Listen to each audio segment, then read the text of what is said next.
going to hear a conversation. First, you have some time to look at questions 1 to 7.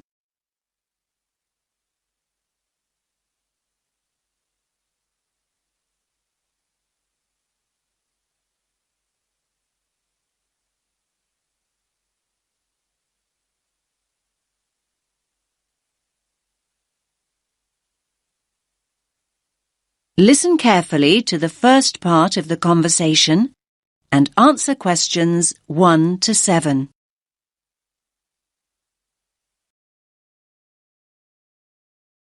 Rita speaking. What should I do for you? Oh, hi. I'd like to order some stationery. Could I know your name? Jackson Paris. Right. Can I just confirm your account number and the name of your company, Jackson? Sure. The number is 692411. 692411. Right. And you're from Rainbow Computer? No, the company is Rainbow Communications. Oh, OK. I'll just fix that on the system. Communications. And what would you like to order, Jackson? Envelopes. We need a box of A4, that is, normal size envelopes. White, yellow or manila? We'll have the plain white, please, but the ones with the little windows. OK, one box. A4, white. Just one box, was it? On second thoughts, make those 2 boxes. We go through heaps of envelopes. As a matter of interest, are they made from recycled paper? No, you can't get white recycled paper. The recycled ones are grey, and they're more expensive, actually. Right, we'll stick to white then. Something else, Jackson? Yes, we need some coloured photocopy paper. What colours do you have? We've got purple, light blue, blue, light green, whatever you want pretty much. There are 500 sheets on the pack. Let me see. We're going to need a lot of blue paper for our new price lists. So can you give us 10 packs, please? Make sure it's the light blue, though. 10 packs of the light blue. Anything else that we can help you with? Let me think. What else do we need? I'm sure there was something else. Pens, paper clips, fax paper, computer supplies, office furniture. Oh, yes. We need floppy disks. Do you have those nice coloured ones? Yes, but they're a bit more expensive than the black ones. That's all right. I'm not paying anyway. Right, floppy disks. What about diaries next year? We've got them in stock already, and it's a good idea to order early. No, I think we're all right for diaries, but something we do need is one of those big wall calendars. You know, one that shows the whole year at a glance. Do you stock those? We certainly do. OK, can you include a wall calendar then, with the other stuff? Just make sure it's got the whole year on the one side. Sure. Now you have some time to look at questions 8 to 10.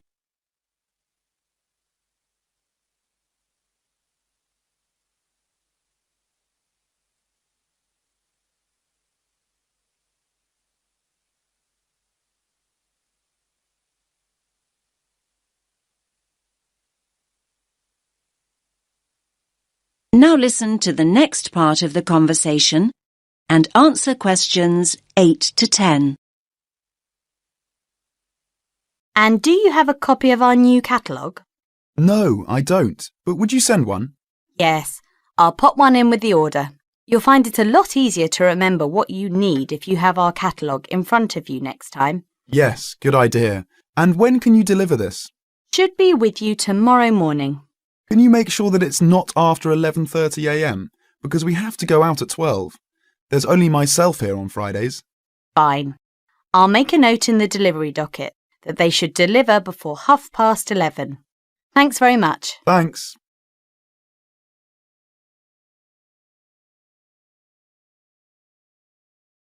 That is the end of part 1.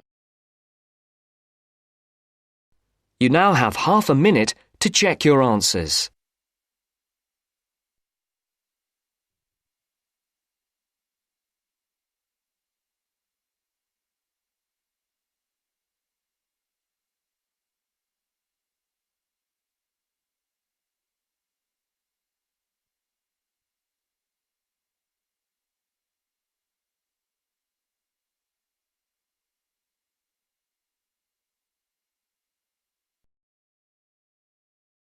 Now turns to Part 2.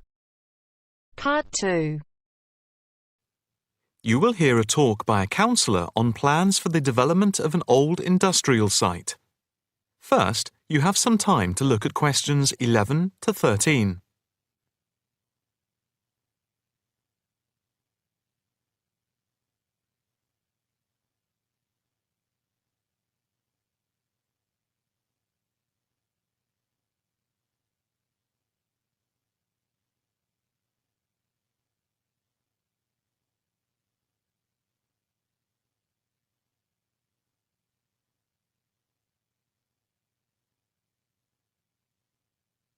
Now listen carefully and answer questions 11 to 13. Good afternoon, ladies and gentlemen. My name is Councillor Norma Boyd, and welcome to this exhibition about the development of the old paper mill factory and gasworks site, which has been lying unused for more than a decade. There has been pressure on the council to use the land to build a training centre and a small business park. However, we have been encouraged by local people to create an open area for the benefit of the community, providing much-needed space for recreation. And I now have pleasure in announcing that the plans for the creation of a park, to be called Park Royal, and for flats, have now been approved.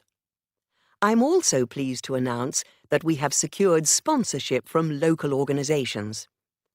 More detailed plans of the developments are available from the council website, details of which are in your pack. In the meantime, I'd just like to take you through the plan here on the screen.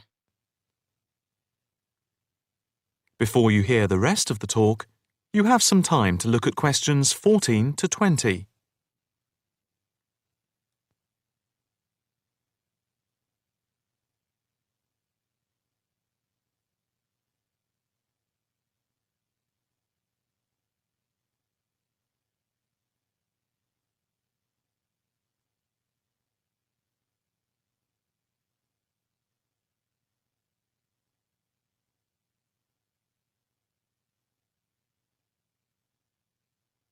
Now listen carefully and answer questions 14 to 20. If we start here at the bottom, you can see Parkside Street, where the main entrance to the park is. On the left of the entrance, in the bottom left-hand corner of the plan, there will be a block of 40 studio flats. On the other side of the entrance, there will be some workshops for local businesses.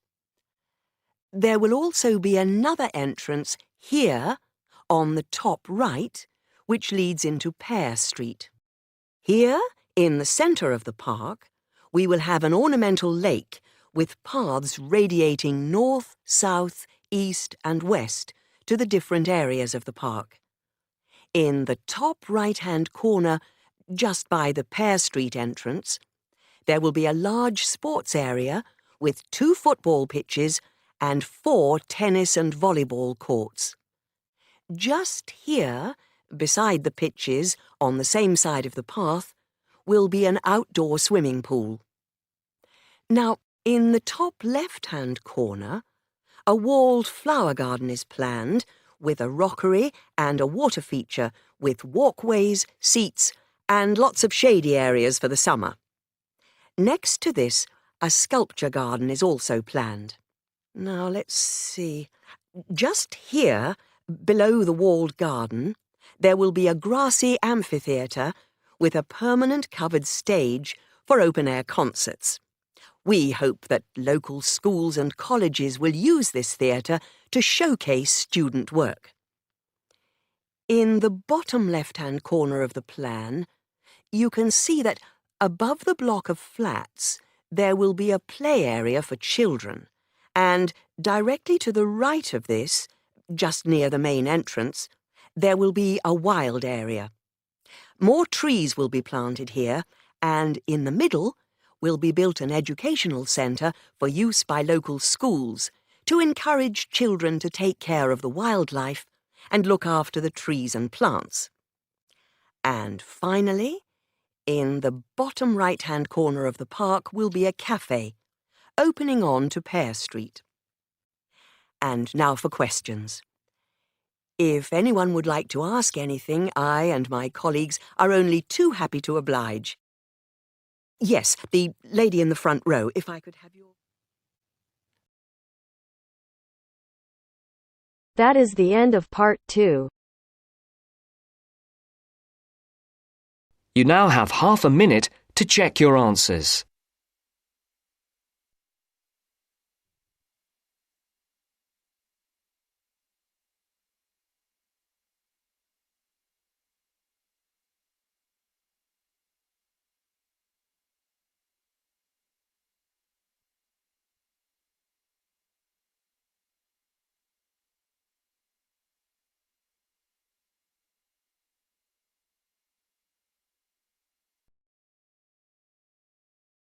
Now turns to part 3.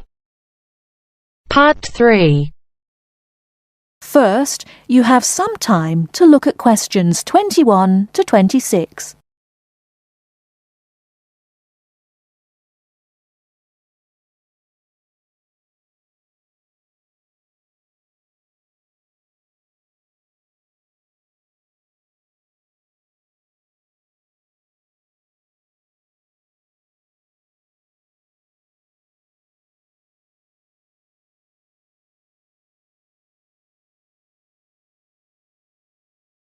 Now listen carefully and answer questions 21 to 26.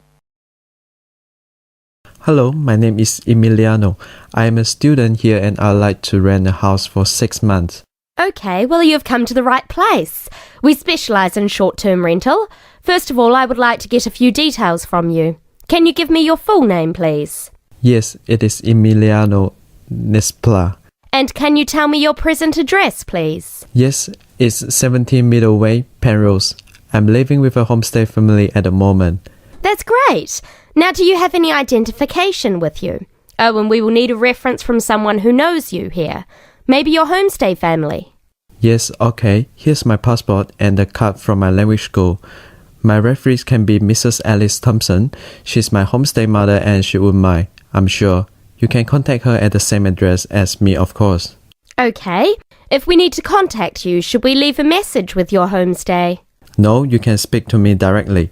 My cell phone number is 021 548 3534. Great. Now, do you have a bank account? You will need to pay your rent by direct debit. You know, it will come out of your account automatically every month. Okay, I don't have my bank account details with me now, but I can get them and bring them back later today. That's fine. Now, can you tell me what kind of house you are looking for? Do you want to rent by yourself? No, I'm looking for a 3-bedroom house. I want to rent with my 2 friends. I will bring them in to see you later today. OK. And what areas are you interested in renting in? Well, here's a map. Can you see my school? I don't have a car, so I need to take some kind of public transport to school and I don't want to travel for more than 30 minutes each way. Do you think you have anything which is suitable? Yes, we do. Here is a list of available properties. I'll highlight the ones that could be of interest to you. Look at the map and go and have a look at the houses with your friends. Do you have a friend with a car? Yes, I do. Good. So go and look outside the houses. It will give you an idea of what the area is like. But remember, don't go into the garden or knock on the door. If you want to go in and have a look, let me know and we can arrange an appointment. Okay, can you give me an idea of price? Yes. If you look at the list, you can see the weekly rent written next to the house address. Oh yes, I can see it now. Do I need to pay anything else? Yes, you need to pay a deposit which you will get back when you move out, and you have to pay a non-refundable agent fee which is equivalent to 1 week's rent. You will have to pay your bills when they come in every month too, of course. Okay, well, thank you very much for your help. What time should I come back with my friends and my bank details? How about 2:30 this afternoon?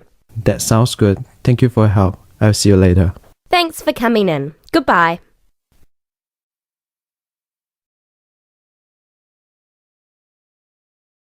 Before you hear the rest of the talk, you have some time to look at questions 27 to 30.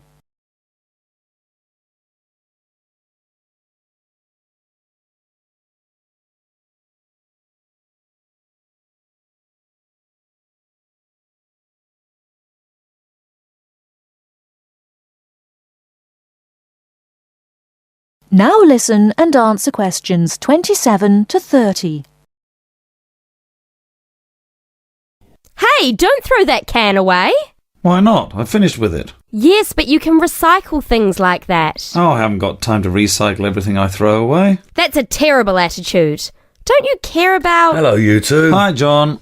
What are you arguing about? Oh, Sam says he doesn't have time to recycle. What do you think?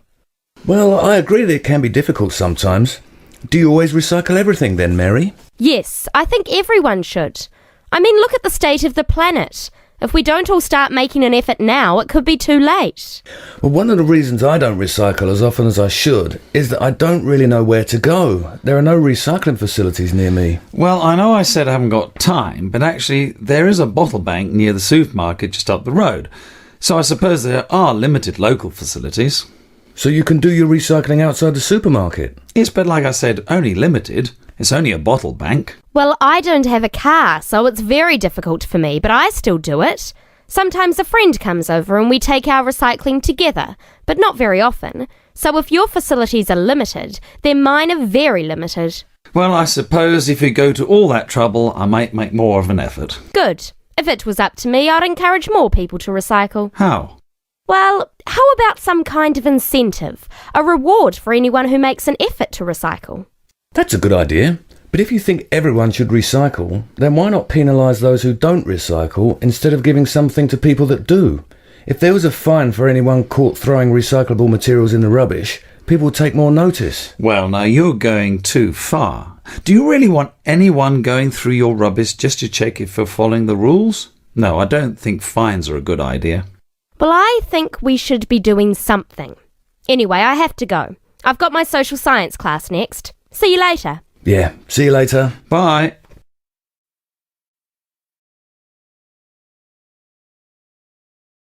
That is the end of part 3. You now have half a minute to check your answers.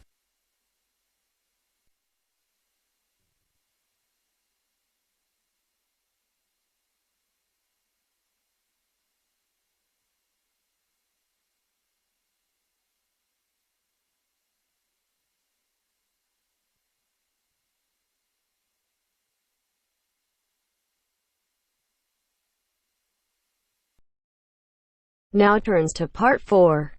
Part 4. You will hear a talk about developments in public transport in large cities. First, you have some time to look at questions 31 to 40.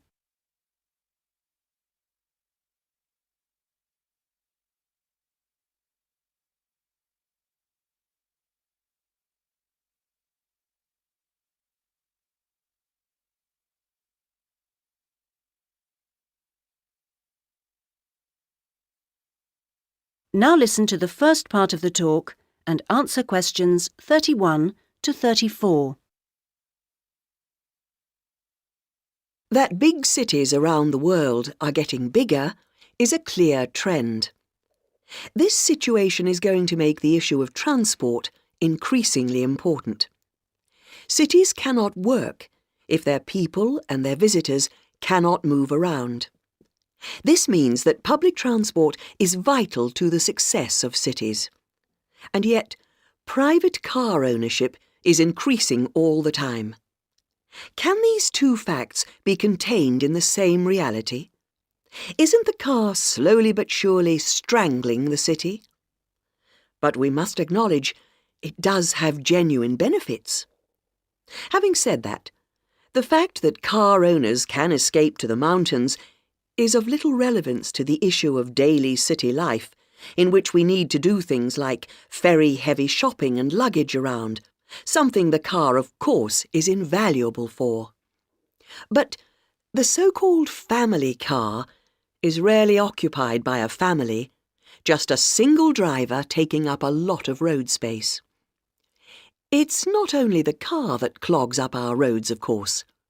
Trucks are heavy, noisy and smelly intruders. But it's hard to persuade companies to opt for rail freight rather than road. They argue that it is cheaper and more flexible, and trucks are undoubtedly able to go when you want, where you want. The cost claim is false, however. Truck companies don't hold themselves responsible for the environmental costs they incur, nor are they keen to calculate the time spent on repairs or delays. So, this is our first challenge, the sheer volume of traffic.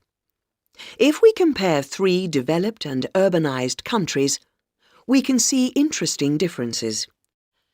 The UK, for example, has just over 20 million cars, 1 for every 3 people approximately, and nearly 3 million buses and trucks. These figures sound very high, but in fact the Netherlands, although only a little over a quarter the population, has more vehicles per head of population.